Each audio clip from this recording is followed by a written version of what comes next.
राज्यर 12 जिला को सतर्क रहिबा को परामर्श।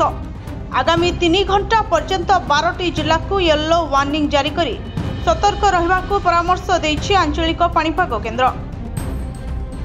वर्षा घड़घड़ी सह झड़ तोफान पूर्वानुमान करी बरगड़, नुआपड़ा, नवरंगपुर, बलांगीर, कलाहांडी, बालेश्वर, सोनपुर, सुंदरगढ़, झारसुगुड़ा, संबलपुर, मालकानगिरी और कोरापुट एही सबु जिलार गोटे किंबा दुईटी स्थान में आगामी 3 घंटा मध्य वर्षा एवं घड़घड़ी सह झटका पवन किलोमीटर प्रति घंटा हेबार संभावना रही। सेहीपरि जुलाई 27 तारिख पई मध्य किछि जिला को ऑरेंज येलो वार्निंग जारी करिछि पाणीपाग केन्द्र। ऑरेंज वार्निंग जारी करा जायथिबा जिला हेउछि सुंदरगढ़। तबे सुंदरगढ़ गोटे किंबा दुईटी स्थान में प्रबलरू अति प्रबल वर्षा घड़घड़ी सह झटका पवन किलोमीटर प्रति घंटा हेबार संभावना रही।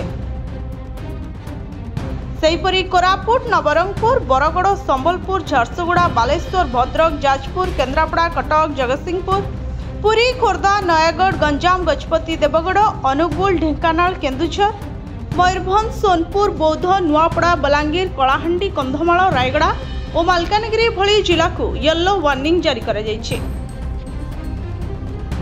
एही सबु जिलार गोटे किंबा दुईटी स्थान में प्रबल वर्षा घड़घड़ी सह झटका पवन किलोमीटर प्रति घंटा हेबार संभावना रही। सेहीपरि जुलाई 28 तारिख पई मध्य किछि जिला को येलो वार्निंग जारी करी सतर्क करिछि पाणीपाग केन्द्र। एही जिला गुड़िक हेउछि मालकानगिरी, कोरापुट, बालेश्वर, भद्रक, जाजपुर, केन्द्रापड़ा, कटक, जगतसिंहपुर, पुरी, खोर्धा, नयागढ़, गंजाम, सोनपुर, बौद्ध, नुआपड़ा, बलांगीर, कलाहांडी, कंधमाल, नवरंगपुर और रायगड़ा एही सबु जिले में गोटे किंबा दुईटी स्थान में वर्षा घड़घड़ी सह झटका पवन किलोमीटर प्रति घंटा हेबार संभावना रही। Bureau report SCTV Odia.